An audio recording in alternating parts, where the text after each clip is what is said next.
Tchacuwee pa tchorü ngei nyamai na neva eri chawa kume kuma pa tchorü ngei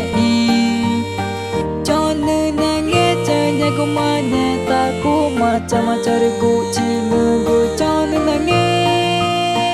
Tchacuwee chi pa tchorü nyama kani chama kuma chi de ang eri kuma chawa kume pa tchorü nyama kani chama kuma chi de ang eri kuma chawa kume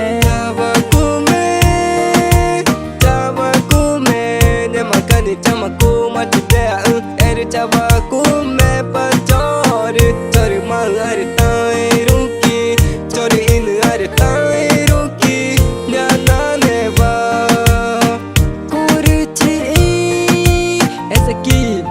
nyamai na neva pa tchorü kuma chonko nge chang chama ta kuncha nge chang koi kata mane tchorü ara chong nge chang ki nyama kani kuncha nge chang Tchacuwee chi pa tchorü nyama kani chama kuma chi de ang eri kuma chawa kume pa tchorü nyama kani chama kuma chi de ang eri kuma chawa kume kuma chi chama nu chapa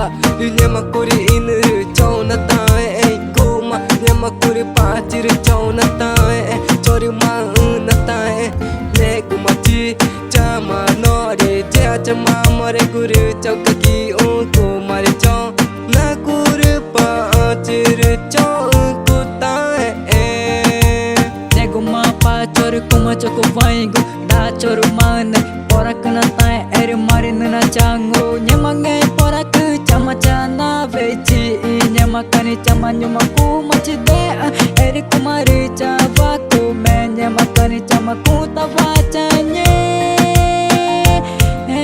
ma Tchacuwee chi pa tchorü nyama kani chama kuma chi de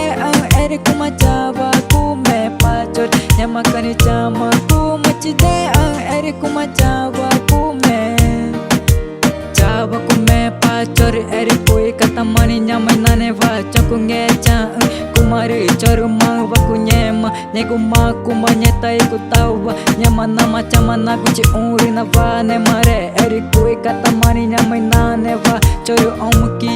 choko bai mang pa tchorü nyetai kumai kutawa da tchorü mane nge chang va na nyema nyetai kumaku nyema va pa tchorü chamaru chatai chi Ezequi Lurtim NGN, Nazareno, Ticuna, Bretanha, Amazônia, Brasil, Cuca.